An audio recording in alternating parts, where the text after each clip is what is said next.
Morning friends. నేను already మనం class 2 అని దీనికి సంబంధించిన ట్రిగ్నోమెట్రీ సంబంధించి ఫస్ట్ సమ్ అనేది చెప్పుకోవడం జరిగింది. ఈరోజు మన సెకండ్ సమ్ అనేది చూసినట్టయితే సెకండ్ సమ్ కి సంబంధించి పర్టికులర్ గా మనకి కొన్ని వాల్యూస్ ఇవ్వడం జరిగింది. సెకండ్ యాంగిల్ కూడా వాళ్ళు మెన్షన్ చేయడం జరిగింది. దాంతో పాటు ఇక్కడ మనం చూసినట్టయితే tan Q tan R ఈ యొక్క వాల్యూస్ అనేది కనుక్కోవాల్సి ఉంటుంది. అదే విధంగా దీని డిఫరెన్స్ అనేది చేయాల్సి ఉంటుంది. తర్వాత ఇక్కడ పర్టికులర్ గా చూసినట్టయితే డయాగ్రామ్ అనేది మనమే ఫామ్ చేసుకోవాలి. ఈ యొక్క డయాగ్రామ్ ఏ విధంగా ఫామ్ చేయాలి అనేది చూసినట్టయితే ఫస్ట్ ఆఫ్ ఆల్ ఇక మంచి క్వశ్చన్ చూడండి. రైట్ యాంగిల్ ట్రయాంగిల్ PQR అని చెప్పడం జరిగింది. Some PQ value and QR value and angle angle P equal to 90 degrees అని వాళ్ళు చెప్పడం జరిగింది. ఇక్కడ మనం రైట్ యాంగిల్ ట్రయాంగిల్ తీసుకున్నప్పుడు ఇక్కడ 90 డిగ్రీస్ ఎంత ఉంది? యాంగిల్ P అన్నాడు. ఈ యొక్క స్ట్రైట్ లైన్ ఏదైతే ఉంటుందో దాన్ని 90 డిగ్రీస్ తోటి మెన్షన్ చేసుకోవడం జరుగుతుంది. 90 డిగ్రీస్ తర్వాత PQR మనకి లెటర్స్ అనేది చూసినట్టయితే PQR ఈ విధంగా తీసుకోవడం జరుగుతుంది. తర్వాత ఇక్కడ మనం చూసినట్టయితే PQ value 7 centimetres, QR value 25 centimetres. అయితే ఇందులో మనం PR వాల్యూ అనేది ఫైండ్ అవుట్ చేయాల్సి ఉంటుంది. ఈ యొక్క PR వాల్యూ అనేది చేయాల్సి ఉంటుంది. ఈ యొక్క వాల్యూ ఫైండ్ అవుట్ చేయడానికి మనకున్న only one formula Pythagoras formula. ఈ ఫార్ములా ఏ విధంగా అప్లై చేయాలి, ఈ యొక్క PR వాల్యూ ఎలా ఫైండ్ అవుట్ చేయాలి ఇప్పుడు మనం చూద్దాం ఫ్రెండ్స్. ఫస్ట్ ఆఫ్ ఆల్ ఈ యొక్క పైథాగరస్ ఫార్ములా చూసినట్లయితే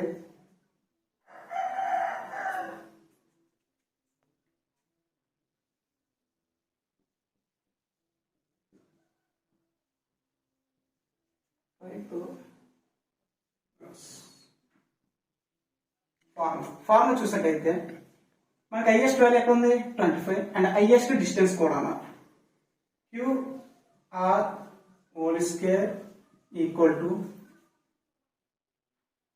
PQ whole square plus QR whole square. మనం ఇందులో ఫైండ్ అవుట్ చేయాల్సింది PR వాల్యూ అనేది ఫైండ్ అవుట్ చేయాల్సి ఉంది. QR వాల్యూ ఎంత? 25 హోల్ స్క్వేర్. PQ వాల్యూ ఎంత? 7 హోల్ స్క్వేర్. PR వాల్యూ మనది ఫైండ్ అవుట్ చేయాల్సి ఉంటుంది. 25 హోల్ స్క్వేర్. 25 ఇంటూ 25 ఎంత? 6 40 6 25 7 into 7 7 7 49 plus PQ whole square. Next ఈ 49 ని ఈ ఎదురు తీసేయండి. 6 25 minus 49 equal to PR whole square. ఈ యొక్క స్క్వేర్ ని ఈ ఎదురు తీసుకొద్దాం. 6 25 మైనస్ 49 5 నుంచి 9 తీయలేం కాబట్టి 1 తీసుకుందాం. 15 నుంచి 9 తీస్తే ఎంత? 6 11 నుంచి 4 తీస్తే 7 remaining value 5 576 is equal to PQR whole square. Next PR whole square equal to 576. ఈ స్క్వేర్ ఆల్లోకి వెళ్తే ఏమవుతుంది? రూట్ చేస్తుంది. రూట్ 576 ఏ వాల్యూ? PR value. ఇప్పుడు రూట్ 576 యొక్క రూట్ వాల్యూ ఎంత? Root 24 whole square. 24 whole square. 24 ని మల్టిప్లై చేయాలి. 24 ఇంటూ 24 చేస్తే 576 వస్తుంది. కనుక 24 హోల్ స్క్వేర్ చేసుకోవడం జరిగింది. ఈ యొక్క స్క్వేర్ కి రూట్ కి క్యాన్సిల్ అయిపోతుంది. తర్వాత PR వాల్యూ ఎంత వచ్చింది? ఇప్పుడు 24 సెంటీమీటర్స్ అనేది రావడం జరుగుతుంది. 24 సెంటీమీటర్స్ ఏ వాల్యూ? PR యొక్క వాల్యూ ఎంత? 24 సెంటీమీటర్స్. మన PR వాల్యూ ఫైండ్ అవుట్ చేయడం జరిగింది. తర్వాత ఇప్పుడు మనకి పైథాగరస్ థియరం అప్లై చేసాము. ఫార్ములా అప్లై చేసిన తర్వాత వాల్యూస్ అనేది తీసుకోవడం జరిగింది. PR వాల్యూ అనేది తీసుకోవడం జరిగింది. PR వాల్యూ అనేది మనం ఇక్కడ ఫైండ్ అవుట్ చేయడం జరిగింది. PR వాల్యూ మనకి ఇవ్వడం జరిగింది 25 సెకండ్ అవి మనం మెన్షన్ చేయడం జరిగింది. చేసిన తర్వాత దాన్ని డిఫరెన్స్ చేస్తే 576 వచ్చింది. 576 కి రూట్ చేస్తే 24 రావడం జరిగింది. ఇప్పుడు మనకి PR వాల్యూ వచ్చింది. ఇప్పుడు మనం ఫైండ్ అవుట్ చేయాల్సింది ఏంటి? tan Q value tan R value. ఇది తెలియాలంటే మనకి tan యొక్క రేషియో అనేది మనకు తెలియాలి. tan రేషియో అంటే ఏంటి? Opposite side by adjacent side. ఈ యొక్క రేషియోస్ బట్టి రిమైనింగ్ వాల్యూ అనేది మనం ఫైండ్ అవుట్ చేయడం జరుగుతుంది.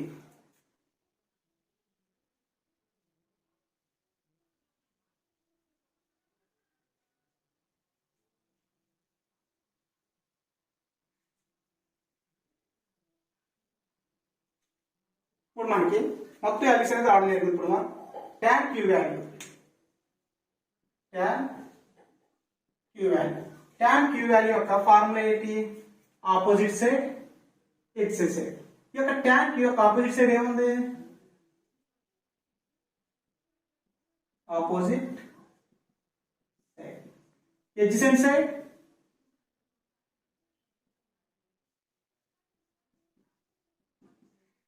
opposite side by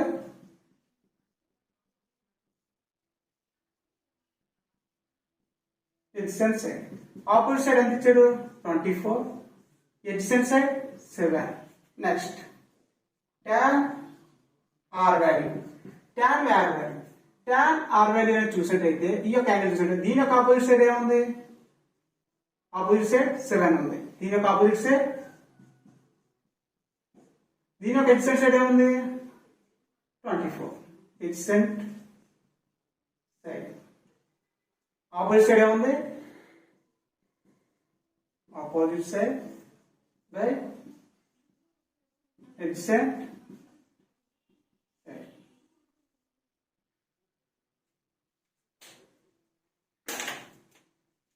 Opposite side ఎంత ఇచ్చాడు? 7 by adjacent side ఎంత? 24. మనం ఇప్పుడు tan q value tan r value రెండు రావడం జరిగింది. ఈ యొక్క టూ వాల్యూస్ ని ఇక్కడ మనం డిఫరెన్స్ అనేది చేయాల్సి ఉంటుంది. tan q minus tan r equal to 24 minus 7 minus 7 by 24 24 into 24 minus 7 into 7 అంటే క్రాస్ మల్టిప్లికేషన్ చేయాల్సి ఉంటుంది. By 7 into 24. 7 into 24.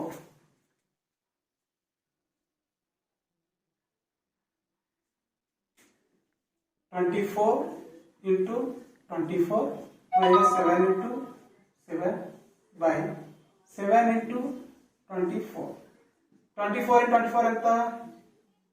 4 16 1 4 2 8 1 9 2 4 8 7 5 76 minus 49 by 7 into 24. 7 into 24. Rough చేస్తున్నాను ఫ్రెండ్స్, చూడండి. నెక్స్ట్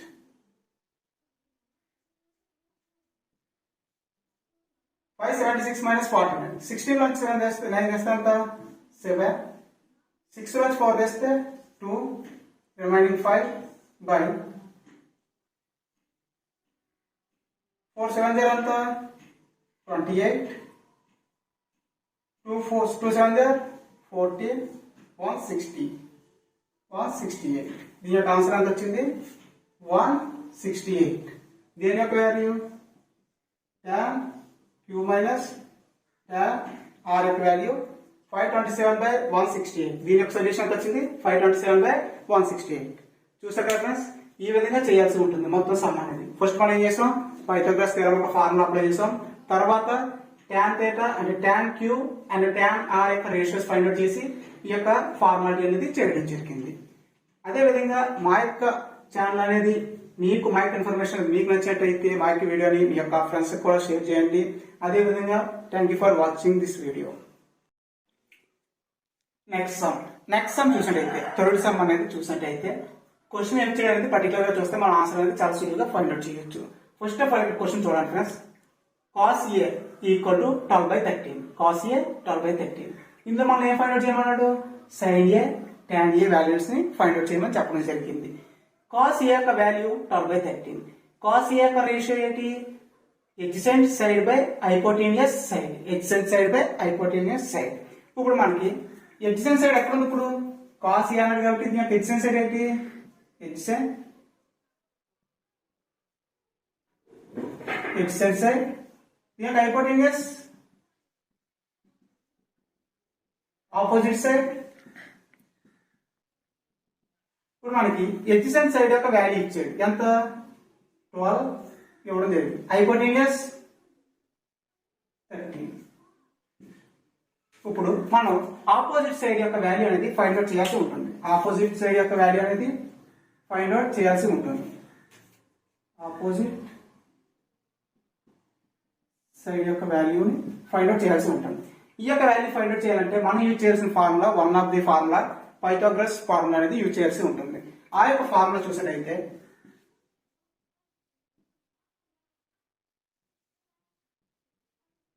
పైథాగరస్ ఫార్ములా ఏంటి? AC whole square equal AB whole square plus BC whole square. ఈ యొక్క formula main condition ఏంటంటే AC యొక్క వాల్యూ అనేది AB ప్లస్ BC వాల్యూ కన్నా highest value అయి ఉండాలి. ఈ యొక్క రెండు వాల్యూలు కలిపినా సరే మనకి AC వాల్యూ అనేది హైయెస్ట్ ఉండాలి లేదా ఈక్వల్ అయి ఉండాలి. నెక్స్ట్ ఇప్పుడు మనకి AC వాల్యూ ఎంత ఇచ్చారు? 13 సెంటీమీటర్స్ ఇవ్వడం జరిగింది. Square AB value 12 centimetre square. BC value మనం ఫైండ్ అవుట్ చేయాల్సి ఉంటుంది కాబట్టి యాస్టీజ్ గా BC హోల్ స్క్వేర్ అనేది రాసుకోండి. 13 హోల్ స్క్వేర్ 13 చే మల్టిప్లై చేయండి. 3 3 జా 9, 3 1 జా 3, 1 3 జా 3, 1 1 జా 1, 169. ఎంత వచ్చింది? 169. 12 12 జా. నెక్స్ట్ 12 into 12 12 చే మల్టిప్లై చేయండి. 2 2 జా 4, 2 1 జా 2, 1 2 జా 2, 1 1 జా 1, 144 ప్లస్ BC హోల్ స్క్వేర్. ఈ యొక్క 144 ని ఏకలే పంపించండి. 169 minus 144 is equal BC whole square. ఇప్పుడు 169 మైనస్ 144 మనకి 169 లోంచి 144 అనేది తీసేవాలి. 9 లోంచి 4 తీస్తే ఎంత వస్తుంది? 5. 6 లోంచి 4 తీస్తే 2, 1 లోంచి 1 తీస్తే 0. 25 equal to BC whole square రావడం జరిగింది. నెక్స్ట్ ఇప్పుడు మనకి BC హోల్ స్క్వేర్ వాల్యూ ఎంత? 25. స్క్వేర్ ఆధార్ కలిపితే ఏమవుతుంది? రూట్ చేస్తుంది. BC equal to √25. √25 వాల్యూ ఎంత? √5 హోల్ స్క్వేర్. స్క్వేర్ కి రూట్ కి క్యాన్సిల్ అయిపోద్ది. ఆన్సర్ ఎంత వస్తుంది? 5. ఇప్పుడు మనకి BC వాల్యూ ఎంత వచ్చింది? BC వాల్యూ 5 వచ్చింది. అయితే BC వాల్యూ ఏంటి మనకి? BC వాల్యూ అంటే ఆపోజిట్ సైడ్. ఆపోజిట్ సైడ్ ఇప్పుడు ఎంత వచ్చింది వాల్యూ మనకి? 5 సెంటీమీటర్స్ రావడం జరిగింది. ఎంత వచ్చింది? 5 సెంటీమీటర్స్. వాల్యూ ఎంత వచ్చింది? 5 సెంటీమీటర్స్ అనేది రావడం జరిగింది. నెక్స్ట్ ఇప్పుడు మనం ఏం ఫైండ్ అవుట్ చేయమన్నారు? సైన్ ఏ tan ఏ ఏ విధంగా ఫైండ్ అవుట్ చేయాలి? నోట్ చేశారు కదా ఫ్రెండ్స్? ఇప్పుడు ఏ విధంగా ఫైండ్ అవుట్ చేయాలి?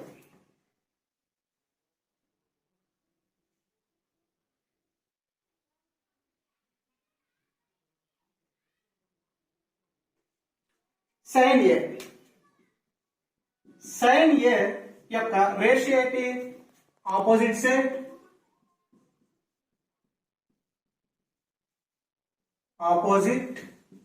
సైన్ ఏ యొక్క ఆపోజిట్ సైడ్ ఏముంది? Opposite side by hypotenuse side. Opposite side value ఎంత? 5. Hypotenuse 30. Next tan A equal to దాని యొక్క రేషియో ఏంటి? tan ఏ యొక్క ratio opposite side and adjacent side. Opposite side by hypotenuse opposite side by adjacent side. Opposite side value ఎంత? 5. Adjacent side యొక్క value 12. మనకి tan ఏ value 5/12. sin ఏ value 5/13. ఈ విధంగా మనం వాల్యూస్ అనేది ఫైండ్ అవుట్ చేయాల్సి ఉంటుంది. నెక్స్ట్ సమ్ అనేది తర్వాత క్లాస్ లో మనం చెప్పుకుందాం. నెక్స్ట్ రిమైనింగ్ సమ్స్ అనేది. Thank you for watching this video. అదేవిధంగా మా యొక్క ఇన్ఫర్మేషన్ మీకు నచ్చినట్లయితే మీ యొక్క స్నేహితులు కూడా ఈ యొక్క వీడియో అనేది షేర్ చేయండి. Please subscribe to BBM updates. BBM updates అనే ఛానల్ ని మీరు సబ్స్క్రైబ్ చేసినట్టయితే దానికి పక్కన గంట సింబల్ అనేది ఉంటుంది. గంట సింబల్ క్లిక్ చేస్తే మీరు అప్డేట్ చేసే ఎవ్రీడే క్లాస్ గానీ నోటిఫికేషన్స్ గానీ మీ యొక్క మొబైల్ కి ఆటోమేటిక్ గా రావడం జరుగుతుంది. మీకు ఏదైనా డౌట్స్ ఉన్నా సరే మా యొక్క కామెంట్ బాక్స్ లో మెన్షన్ చేసినట్టయితే ఆ యొక్క క్వశ్చన్ కి తగ్గట్టు సొల్యూషన్ అనేది చేసి కూడా మేము పెట్టడం జరుగుతుంది. Thank you for watching this video.